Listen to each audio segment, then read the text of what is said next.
Hello everyone, welcome to our YouTube channel grow मोर।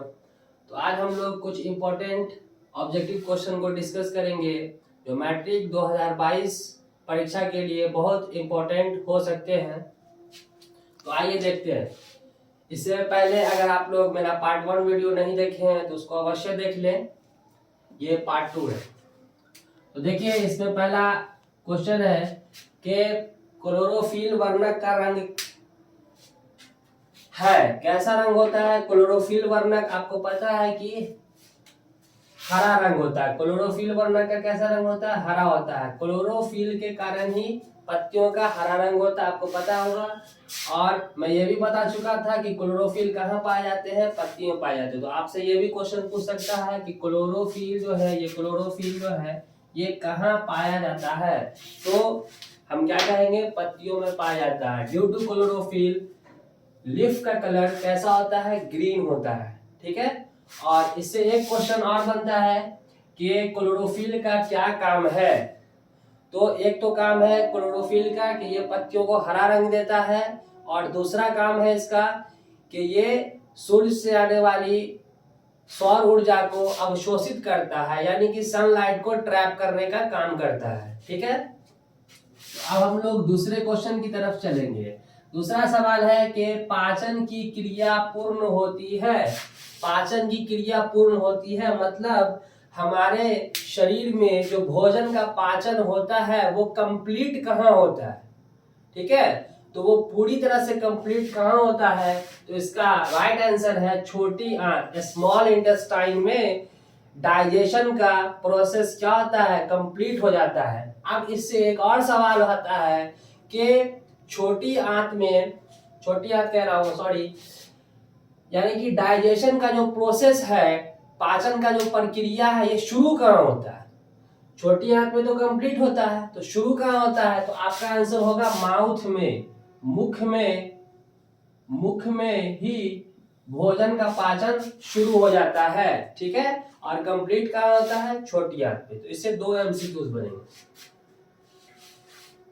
अब देखिए, इससे एक एमसीक्यू और बन सकता है कि मुख में जो पाचन होता है ये किसके हेल्प से होता है? तो पता है हम लोगों के माउथ में सलेवरी ग्लैंड्स होते हैं। क्या होते हैं? सलेवरी ग्लैंड, जिसको हम लोग लार ग्रंथियां कहते हैं। ये लार ग्रंथि क्या सिक्रेट करती है? सलाइवा। ठीक है। ये सलाइवा के हेल्प से ही क्या होता है? भोजन का पाचन शुरू हो जाता है। तो फाइनली इससे 2-3 क्वेश्चन आ सकते हैं कि भोजन का पाचन पूर्ण कहाँ होता है, मतलब कंप्लीट कहाँ होता है? तो छोटी आंत में। शुरू कहाँ हो जाता है? तो माउथ में ही शुरू हो जाता है। किसके मदद से शुरू होता है माउथ में? तो बोलेंगे सलाइवा, यानी कि लार के मदद से। ओके। तो नेक्स्ट क्वेश्चन की तरफ चलते हैं। क्वेश्चन नंबर 3 में है कि कवक में पोषण की कौन सी विधि होती है? तो हम लोग पहले वाले वीडियो में भी देख चुके थे कि कवक क्या करता है? अपना भोजन सड़े हुए गले हुए पदार्थों से ले लेता है। तो इस तरह के पोषण को हम लोग बोलते हैं मृतजीवी, सैप्रोट्रॉपिक न्यूट्रिशन। ठीक है। तो आप ये एग्जाम्पल से याद रखेंगे कि कवक में किस प्रकार का पोषण होता है? तो बोलेंगे मृतजीवी पोषण होता है। ओके।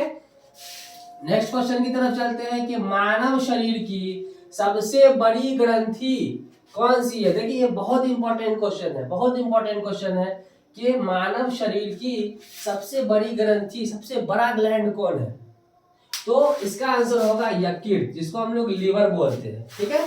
तो liver is the largest gland of human body. अब देखिए, इससे एक और क्वेश्चन बन सकता है कि ये लीवर जो है, आपको पता है कि कोई भी जो ग्लैंड होता है, ग्लैंड 2 तरह के होते हैं। एक होते हैं इंडोक्राइन ग्लैंड, एक होते हैं एक्सोक्राइन ग्लैंड। इंडोक्राइन ग्लैंड क्या होता है? जो हार्मोन सीक्रेट करता है। और एक्सोक्राइन ग्लैंड क्या होता है? जो जूस सीक्रेट करता है। ठीक है। तो यकृत जो है, ये जो लीवर है, ये एक जूस सीक्रेट करता है जिसका नाम है बाइल। क्या नाम है? बाइल। बाइल जूस सीक्रेट करता है, और ये बाइल जूस वसा के पाचन में बहुत इंपॉर्टेंट है।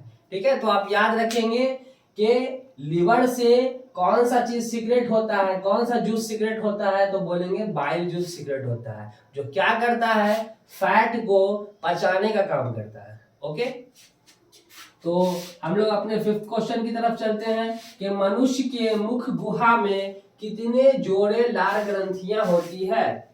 ठीक है, हमारा जो माउथ कैविटी है, ह्यूमन बींग्स का जो माउथ कैविटी है, इसमें सलाइवरी ग्लैंड्स कितने होते हैं? तो बहुत ही सीधा आंसर है इसका 3 जोड़े, 3 पेयर होते हैं।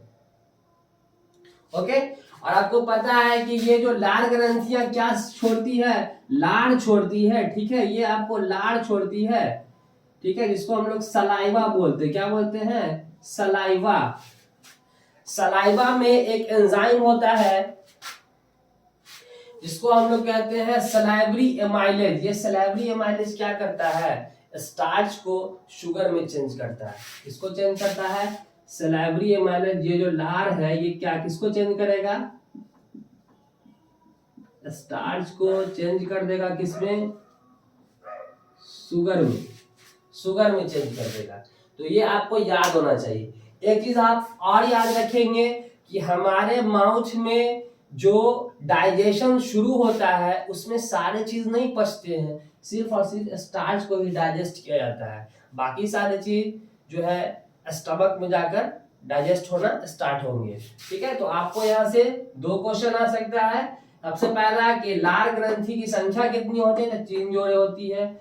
लार ग्रंथि से क्या निकलता है? तो लार निकलता है ना। लार में जो एक एंजाइम होता है जिसका नाम है सलाइवरी एमाइलेज। आप नाम याद रखेंगे, सलाइवरी एमाइलेज। सलाइवरी एमाइलेज क्या करता है? स्टार्च को शुगर में कन्वर्ट कर देगा। ठीक है, तो अब हम लोग अपने अगले क्वेश्चन की तरफ चलते हैं। 6 नंबर, स्वाद कलियां। स्वाद कलियां को हम लोग टेस्ट बर्ड्स कहते हैं, पाई जाती है। कहाँ पाई जाती है? जीभ के ऊपरी सरफेस पर। अब देखिए स्वाद हम लोग कैसे लेते हैं? हम लोग के पास टंग है, मस्कुलर ऑर्गन है, इसके सरफेस पे टेस्ट बर्ड्स होते हैं जो कि अलग अलग टेस्ट को डिटेक्ट करने का काम करते हैं, पहचानने का काम करते हैं। तो सीधा आंसर है कि जीभ के ऊपरी सतह पर। ठीक है, इससे आपको और कोई दूसरा क्वेश्चन नहीं बनेगा, यही बनेगा। अब है क्वेश्चन नंबर 7 की प्रकाश संश्लेषण द्वारा किसकी प्राप्ति होती है? मतलब क्या, कौन सा मेन प्रोडक्ट है? इससे पहले वीडियो में भी मैंने बताया था कि फोटोसिंथेसिस का मेन प्रोडक्ट कौन होता है? मेन प्रोडक्ट कौन होता है? तो ग्लूकोज होता है। ग्लूकोज का आपको मॉलिक्यूलर फॉर्मूला याद होगा, C6H12 और O6। ग्लूकोज का मॉलिक्यूलर फॉर्मूला क्या होता है? C6H12O6 होता है ना, आपको याद होना चाहिए। और चीनी का भी मैंने बताया था। चीनी का क्या बताया था? बताइए आप लोग, कमेंट सेक्शन में बताइएगा। चीनी का C12H22O11, C12H22O11। This is the molecular, sorry यहाँ पे मिस्टेक है, C12H22O11। This is the molecular formula of sugar and this is the molecular formula of glucose. Okay, अब नेक्स्ट क्वेश्चन पे चलते हैं कि रक्षी कोशिका। देखिए रक्षी कोशिका को हम लोग कहते हैं गार्ड सेल। क्या कहते हैं? Guard cell. गार्ड सेल पाई जाती है, कहाँ पाई जाती है?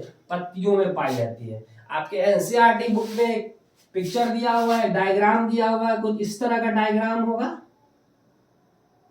आप देख सकते हैं। आप अपने बुक को खोल करके इस तरह का डायग्राम होगा, इस तरह का डायग्राम होगा। यही क्या है? गार्ड सेल है। यही क्या है? आपका गार्ड सेल है, रक्षी कोशिका है। ये रक्षी कोशिका है। तो रक्षी एक्चुअल ये सारे लीफ के अंदर आते हैं। तो आपसे बस यही क्वेश्चन आएगा कि गार्ड सेल कहाँ प्रेजेंट होते हैं? तो आपको बोलना है कहाँ होते हैं? लीव्स में प्रेजेंट होते हैं। ओके, एक्चुअल ये क्या करते हैं गार्ड सेल? इनका काम ये होता है कि लीफ में जो स्टोमाटा है, छोटे छोटे जो पोर्स है, उसका खुलना और बंद होना ये इनके कंट्रोल में होता है। ये गार्ड सेल उनको कंट्रोल करते हैं कि वो कैसे खुलेगा और कैसे बंद होगा। नेक्स्ट क्वेश्चन है आपका क्वेश्चन नंबर 9 कि मनुष्य के आहार नाल में अवशेषी अंग, अवशेषी अंग है। तो देखिए अवशेषी अंग का मतलब क्या होता है? जिसका हमारे बॉडी में कोई यूज नहीं है। ठीक है, उसको हम लोग कहते हैं अवशेषी अंग। अवशेषी अंग कौन होता है? अपेंडिक्स होता है। आप लोग नाम सुने होंगे, बहुत सारे लोगों को डॉक्टर से सुनते होंगे कि अपेंडिक्स हो गया, अपेंडिक्स हो गया। ये क्या है? एक्चुअली ये क्या होता है कि कि जहां पे छोटी आंत बड़ी आंत से कनेक्ट होती है, जुड़ती है, वहीं पे बिल्कुल छोटा सा स्ट्रक्चर नीचे की तरफ होता है, जिसका हमारे बॉडी में कोई यूज नहीं है, इसलिए इसको हम लोग अविशेषी अंग कहते हैं। और इसको हम लोग अविशेषी अंग कौन है, इसका क्या नाम है, अपेंडिक्स नाम है। क्लियर है? तो आपको सिर्फ ये याद रखना है कि मनुष्य के आहार नाल में अविशेषी अंग कौन है, तो बोलेंगे अपेंडिक्स है। ठीक है, तो नेक्स्ट क्वेश्चन की तरफ, क्वेश्चन नंबर 10, प्रकृति में ऑक्सीजन का संतुलन कैसे बना रहता है? हमारा जो नेचर है, नेचर में ऑक्सीजन गैस का बैलेंस कैसे बना हुआ है? आपको पता है कि हम लोग कंटिन्यू ऑक्सीजन गैस इंटेक करते हैं और कंटिन्यू ऑक्सीजन के बाद कार्बन डाइऑक्साइड क्या करते हैं, एक्सहेल करते हैं। ठीक है, इनहेल ऑक्सीजन करते हैं, मतलब ऑक्सीजन गैस लेते हैं और कार्बन डाइऑक्साइड छोड़ देते हैं। लेकिन पेड़ पौधे जब प्रकाश संश्लेषण की क्रिया करते हैं, जब पेड़ पौधे प्रकाश संश्लेषण की क्रिया करते हैं ड्यूरिंग फोटोसिंथेसिस, तो पेड़ पौधे क्या करते हैं, ऑक्सीजन रिलीज करते हैं और कार्बन डाइऑक्साइड को क्या कर लेते हैं, अब्सॉर्ब कर लेते हैं, ले लेते हैं। इस तरह से प्रकृति में ऑक्सीजन का बैलेंस बना रहता है। अगर देखिए फोटोसिंथेसिस नहीं होता तो सिर्फ क्या होता है, कार्बन डाइऑक्साइड हम लोग छोड़ते रहते हैं, ऑक्सीजन लेते रहते हैं। इस तरह से क्या होता है, कार्बन डाइऑक्साइड गैस का मात्रा बहुत ज्यादा बढ़ जाता है और ऑक्सीजन का मात्रा घट जाता है। तो हम ये कह सकते हैं कि प्रकृति में गैस का जो बैलेंस बनाया हुआ है, ये कौन बनाया हुआ है, प्रकाश संश्लेषण, मतलब पेड़ पौधे बनाए हुए हैं। ठीक है, with the help of photosynthesis. ठीक है, तो आपको कैसा लगा मेरा वीडियो कमेंट करके बताइएगा और प्लीज चैनल को सब्सक्राइब कर दीजिए। वीडियो अच्छा लगे तो लाइक कर दीजिए और जो भी 10th स्टैंडर्ड के स्टूडेंट्स हैं तो वो मेरा जरूर वीडियो देखें और जिन लोगों के पास नहीं पहुंचा है, आप लोगों से बहुत बहुत रिक्वेस्ट है कि प्लीज उसको पहुंचा दें। Thank you everyone.